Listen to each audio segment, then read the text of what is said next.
Hello，各位儒学家，大家晚上好。书接上回，如意和大师的绯闻闹得满宫人尽皆知，皇帝下令让所新进慎刑司接受问讯，如意也被禁足。那么如意会如何应对呢？敬请收看本期节目《偷天换日手串局》。话说咱们的时间线来到皇帝的生日宴会上，海兰收到如意送来的2份点心，看到盒子上的对联，海兰恍然大悟，果断掰开寿桃，里面是一个七宝手串。然而材料上该用的玛瑙却用成了红玉髓，海兰立刻秒懂，如意这是要让他偷天换日啊！奴婢就是不明白，怎么您就知道寿桃是空的，从里头找出七宝手串呢？你看看那字条上面的字，琴笛谐相奏。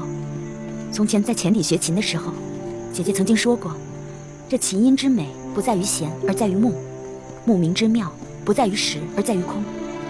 且笛也是中空的乐器，所以我便大胆地猜测，这寿桃有可能是中空的，否则也必有古怪。不过，就算从寿桃里找到了手串，那您又是怎么知道皇贵妃的意思是让咱们用找到的手串去换嘉贵妃给皇上的那串呢？这寿桃当中的七宝手串用的是红玉髓，而不是修行人该用的玛瑙。我便想，姐姐为何给我一个错的手串？姐姐就是要我偷天换日。偷天换日？你看字条下的2个字，这一个是春，一个是奏。从前我跟姐姐猜过字谜，以这个春跟奏来做谜面的话，一个字底下是日，一个字是天，谜底就是偷天换日。不过我也只能猜测姐姐的心意而已。这能换手串的唯有李煜，其他的就只能靠姐姐自己为自己洗脱冤屈了。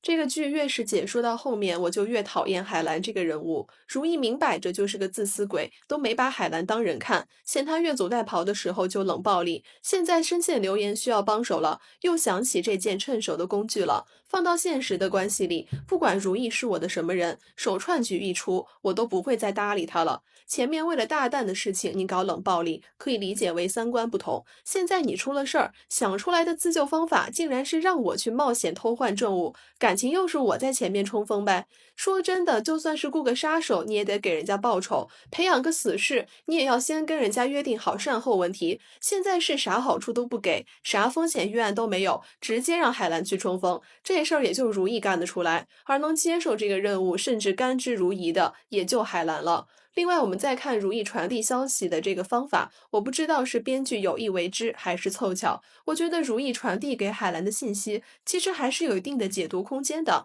万一事发了，如意甚至可以把过错推给海兰，问就是我没让你这么干呀，我写的纯粹是给皇帝祝寿的一个对联啊，什么偷天换日，那都是你臆想出来的啊，什么你说七宝手串，那不是海兰你自己做的吗？去找林侍卫来。这皇帝，哀家知道你烦心什么。安华殿的法师是修行之人，不宜轻易进度，以免失了尊敬之心。若是真有人有恶性，那也只是一人修为不足，不干其他人的事情。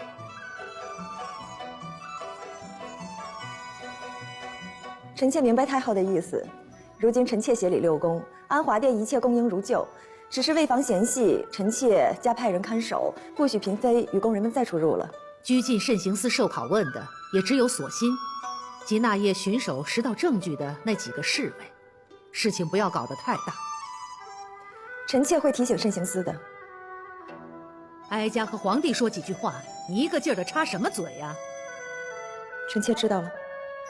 虽然好笑，但说实话，这一段的金玉妍也着实有点冤。太后的确是在跟皇帝说话没错，也不想金玉妍插嘴，但皇帝都不接话呀。要是真让太后的话落在地上没人接，那多尴尬呀！总不能皇帝的万寿节上又闹得母子关系尴尬吧？说到过节，过年回家的时候，老妈经常说，现在干活关节总是僵硬不灵活，膝盖咔咔作响，有时候还会隐隐作痛，影响生活，叫我查一下，看看有问题吗？一查才知道，随着爸妈年纪越来越大，关节也会老化，关节核心营养氨糖大量流失，再加上他们那个年代苦力活干得太多，关节磨损严重，很容易就出现关节问题。想要关节维护好，一定要补充关节营养氨糖。我妈目前坚持在用的是这款西班牙纯进口涂抹氨糖谷粒体小蓝管。来自西班牙40多年专业骨关节品牌，很多运动选手也都在用，全网销量第一。里面添加氨糖、软骨素、胶原蛋白，都是关节需要的核心营养，可以很好修护关节软骨，润滑关节，用下来整体感觉好多了。还添加了山金车、白千层等植物舒缓因子，能快速舒缓放松，缓解关节肌肉不适，哪里不舒服用它涂一涂，超级方便。不含药物激素，成分温和不刺激，天天用它保养都可以。爸妈关节好也不疼痛了，活动也更加便利，去做他们喜欢的事情。为什么推荐这款？是因为外用氨糖的透皮吸收效果是口服的2倍，而且还有多项人体实验，可以很好改善关节肌肉不适。现在价格也很优惠，拍2支立减200多，每支100毫升能用2个多月，性价比很高。家里有老人关节不舒服的，可以去评论区链接看看，按需购买哦。这件事情若是办不好，那可是会掉脑袋的。会不会太大胆？可行吗？其实我也没把握，但是现如今皇贵妃被禁足，索性又被关在慎刑司里面，想要救出他们，必须要冒点风险。而且这件事情，于妃娘娘和我都不方便，所以还得劳烦李公公了。好，为了索性和皇贵妃娘娘，我一定去办。一会儿我找个法子溜出去，你给于妃娘娘传个话，在我回来之前，千万拖住皇上，别让皇上回养心殿。知道。海兰接到如意的指示后，立刻叫来了李云彻，又通过李云彻联系上李煜，最终3人分工如下：李煜负责偷换手串，李云彻和海兰负责把皇帝拖着，给李煜的偷天换日留下充足时间。先不说这个行动方案有多大的风险，也不提海兰为了姐姐把毫无牵扯的2人拉下水，毕竟他已经成为骂都骂不走的如意黑手套。就说李煜和李云彻这2个人，竟然能答应这么离谱的一套行动方案，也真是感染疫症了。只听说过朋友深陷冤狱，四处奔走帮他搜集证据还他清白的，没听说过把证物偷出来换个假的来证明清白。那你证明的是清白吗？不是越描越黑吗？就算本来是清白的，那现在整这么一出之后，你如也并不清白了。其实这个局最简单的设计就是让证物本身真的有问题，然后如意利用这一点进行反击，这就合理多了。但编剧肯定认为这样不够刺激呀，不足以显示如意的聪明才智呀。于是呢，必须要设计一个惊险刺激的偷换证物环节，从而达到他想要的效果。但这样呈现出来的观感就会非常差。比如说，一个人明明没有犯法，他会通过犯法的方式来证明自己的清白吗？所以剧情这样一安排，就显得如意的脑回路特别奇怪。不过呢，我也替编剧想了一个方案，是什么呢？就是让如意真的和大师有私情。反正狗皇帝也不是什么好东西，大家也都对宫廷私通喜闻乐见。你跟凌云彻一个人搞暧昧多没意思，再加个大师进来不也挺好？那这个时候呢，就可以安排金玉妍真的拿到了证物，向皇帝告发。结果如意一通操作，偷天换日，绝地反击，逆风翻盘，最终获得了皇帝的信任，也打击了金玉妍，还当上了皇后，这多爽！不过这么说下来，相信大家也发现了，这不就是滴血验亲吗？在《甄嬛传》原著里面，是皇帝亲自和孩子滴血验亲，于是浣碧抱来了同龄的另一个皇子，从而蒙混过关。这么一对比，其实2个剧的2段剧情都是在偷天换日。我也不知道作者为啥那么喜欢这种桥段，但滴血验亲爽就爽在孩子真的不是皇帝的，所以即便剧情存在 bug， 观感上还是爽的。而《如懿传》的情况根本就不一样，作者却还在安排女主用相似的方式破局，我都不知道该说作者是偷懒，还是他真的想不出别的方法。那事已至此，我们就来看看《如懿传》的打手团执行的如何吧。诸位，朕罚了，先回养心殿了，你们各自静心吧。皇上，皇上，这舞才跳了一半，您要是走了，这万寿大宴可如何是好啊？李煜呢？回皇上，李公公去送太后了，还未回呢。皇上，您有些微醺了，还是休息一下再回去吧。皇阿玛，请您看完歌舞再走吧，好让儿臣多陪陪您，尽点孝道。皇阿玛，您的万寿欢喜，还是让儿臣再敬您一杯吧。皇上，臣妾准备了好些点心，都还没上呢，您好歹尝一口再走啊。那好吧。李煜借着宋太后回宫的机会，偷偷溜到养心殿。与此同时，宴会上的皇帝想起如意，没心情再看歌舞，于是想要回去。此时魏嬿婉大概是提前已经决定好要为如意求情，所以就先走了。而海兰和金玉妍则是力劝皇帝留下。看到这里呢，事情进展还是比较顺利的，但接下来海兰的操作就开始令人迷惑了。皇上，皇贵妃娘娘不便前来贺寿，特意差人送来了自己做的点心。恭祝圣安。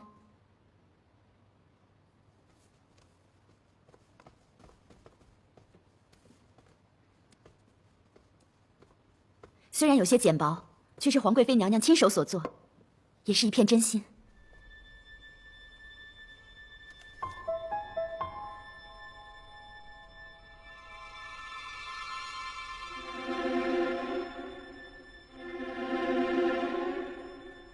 皇阿玛，儿臣记得您最爱吃贤额娘做的白玉双方糕了。罪人做的点心，想来皇上也是不想吃的。永成，还不快来敬你皇阿玛一杯酒？皇阿玛，罢了，朕不喝了，你们自便吧。朕先回养心殿了。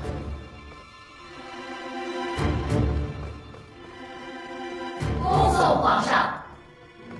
我一直试图用正常的逻辑去解读《如懿传》里人物的言行，但很多时候他们干的事儿真的没有逻辑可言，只是为了满足编剧的一种想象，就是编剧认为这样安排能让剧情看起来更精彩。原著小说里虽然也是偷天换日，但没有这么刺激，只是在事后通过如懿和凌云彻的对话告诉读者，七宝手串是被偷换的。那对小说进行影视化改编，采取更加跌宕起伏的呈现方式，当然是更好的。但这么小小一段，真的就不能安排得更合理一些吗？明明都已经把皇帝稳住，留在宴会上看歌舞了，金玉妍还献上了金丝肉饼，皇帝正打算吃，突然海兰就窜出来。皇帝一看到如懿模仿自己写下的寿字，当然起了疑心，大概率是会着急回去看正午的。海兰难道连这一点都想不到吗？我觉得如果一定要安排的刺激一点，可以让皇帝主动问海兰说，你刚才出去干嘛了？我看到你那里多了一盒点心，是怎么回事？然后海兰不得已才提前送上糕点，这不就合理了吗？至少显得海兰没那么蠢了吧。但甚至在这一段里，海兰都不是最蠢的。凌云彻明明跟在皇帝身边，竟然全程沉默。说好的拖住皇帝呢？凌云彻是没起到一点作用，反而是魏嬿婉拦住了皇帝。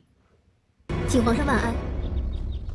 令贵，皇上，臣妾无意冒犯，但臣妾有话要禀告皇上。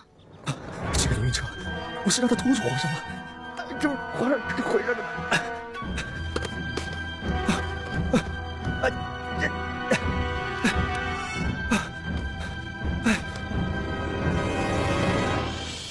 皇贵妃冤屈，还请皇上明察。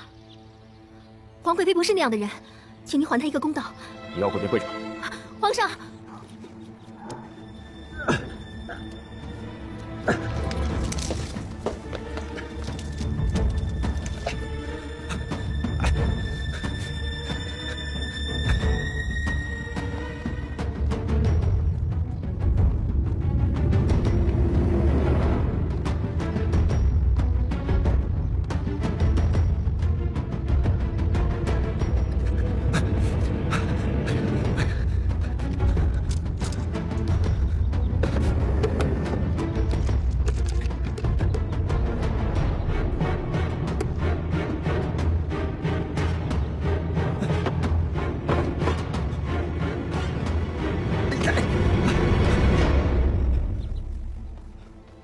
你怎么回来了？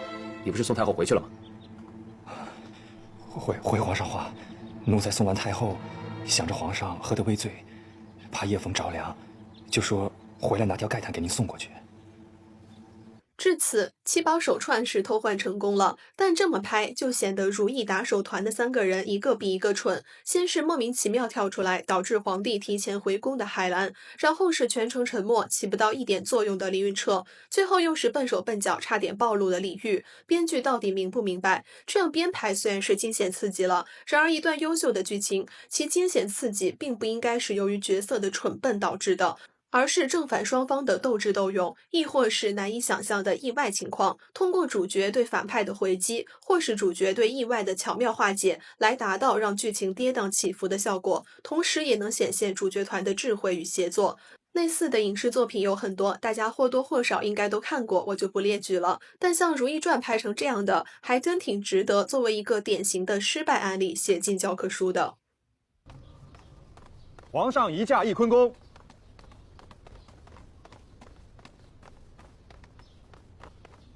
皇上，求您放过皇贵妃娘娘吧，解了她的禁足吧，皇上。起驾，走。令主，您说您这是何必呢？皇上已经知道您的心意了，您快回吧。谢皇上。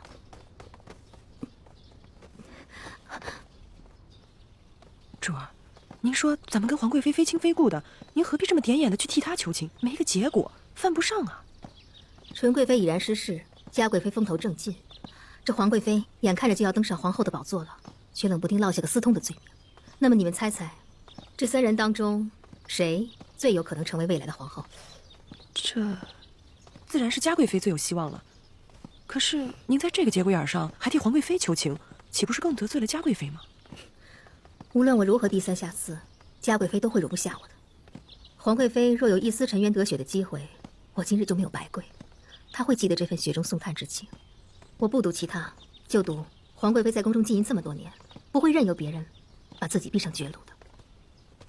这一段的燕婉才真的回归到人设，前面给金玉妍擦鞋完全就是主创的恶趣味。燕婉被金玉妍欺负多年，怎么可能不了解他是个什么人？怎么可能还对他抱有幻想？现在这段的说法才是正常的。当然，这段也绝对不是编剧出于善意给燕婉加的戏，只不过是借燕婉之口捧如意。同时，燕婉的风评也被总结为他审时度势帮如意求情得到的回馈。那另一边，皇帝看到了自己，心生疑惑，于是前往翊坤宫。此时索心正在受刑，而如意并没有直入话题，而是先进行铺垫，甚至跟皇帝差点吵了起来。如意啊，你在这白玉双方糕上写下这个寿字，是刻意模仿朕的字迹，意在提醒朕，有人蓄意模仿你的字迹，要诬陷你。是。朕已经派人去查了。多谢皇上。皇上，这是什么？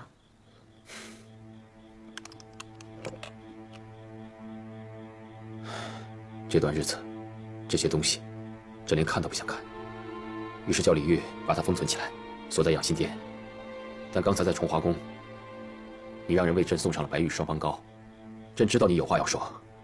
你放心，这一样样东西，朕都会查清楚的。皇上，这洒金红梅签确实是供翊坤宫所用，但旁人并非不可得。若臣妾真的和大师有私通之情，为什么要将索心的名字写入信中？若以后有不妥，岂不是自料罢了？至于这串七宝手串，臣妾确实并未见过，却不知为何成了臣妾和大师的定情之物。朕已经派人查问了大师当晚的行踪，大师说当时他独居一室，并未离开，但是无人可以证实。倒是有些供人所言，说你与大师私下交谈，举止比一般的嫔妃更为亲密。皇上，臣妾主理六宫，和大师交谈，为的都是祈福祝祷之事，并无儿女私情。大事牵扯其中，只因有人说翊坤宫的刺客穿着和大师相仿的白袍，仅凭这一点就污蔑大师，实在是捕风捉影啊！如意啊，捕风捉影也是个阴影啊。既然他无法自证，那就只能侦查了。若是他无罪的话，那便罢了；若是有罪，必当严惩，以正清规。那索性呢？若皇上真的证得臣妾和大师并无私通之情，索性岂不可怜？你放心，索性不会有事的。朕对他用刑，是要向后宫所有人证明你是清白的。为何要对索性用刑才能证明臣妾的清白？如意，朕看重你，与你的情分不同，但是所谓的清白，不是用朕一个人的情分来断定的。朕对他用刑，是要所有人都相信你是清白的，你并未做出那样的事情。索性伺候你多年，朕知道你们主仆情深。若是朕对他用了严刑，他还是证明你是无辜的，那么所有人都会相信你是清白的。皇上要用对索性用言行来证明臣妾的清白，臣妾不愿意。我觉得吧，如意肯定不能一上来就说手串有问题，肯定是得铺垫一下，先为自己辩白，然后假装无意间发现手串有问题。但是你如的这个姿态也摆得太高了吧？求情也好，申冤也罢，你的上司冤枉了你，你的亲信还在受苦，而你已经手握能证明自己清白的证据，那你是放低姿态推进流程，赶紧把亲信救出来，还是在这个时候与上司争辩，哪怕让对方更生气，也要证明自己是对的呢？你如选择的就是后者。如意，你的清白要紧，朕的声誉就不要紧吗？放了索性当然容易，可是这漫天的流言蜚语会像脏水一样泼向你和大师啊！再说了，朕的颜面已经被流言损伤，你还要朕陷在这一团污秽里吗？说来说去，皇上还是最在意自己的生命。朕怎么就为了自己的生命了？如意啊，你用我情同一体，你的生命就是朕的生命。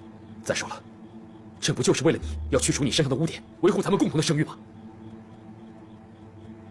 罢了，今个是朕的万寿节，不想提不开心的事情。李煜，皇上，把东西收走，回养心殿。皇上，这串手串有问题。什么问题？七宝中的七宝有金、银、蜜蜡、珊瑚、砗磲、珍珠和玛瑙，而这串手串用的是红玉髓，而不是玛瑙。虽然这二者颜色相近，质地也相差无几，但修行之人绝不会弄错，所以这手串绝不可能是大师者。如果真的为索性受刑而着急，如意就不可能是这个态度。他这样去跟皇帝争辩，又在皇帝拂袖而去的时候才说出手串有问题，就是在博取皇帝对自己的愧疚，而无视了索性的性命。好了，本期视频到这里就结束了，各位儒学家，我们下期再见，拜拜。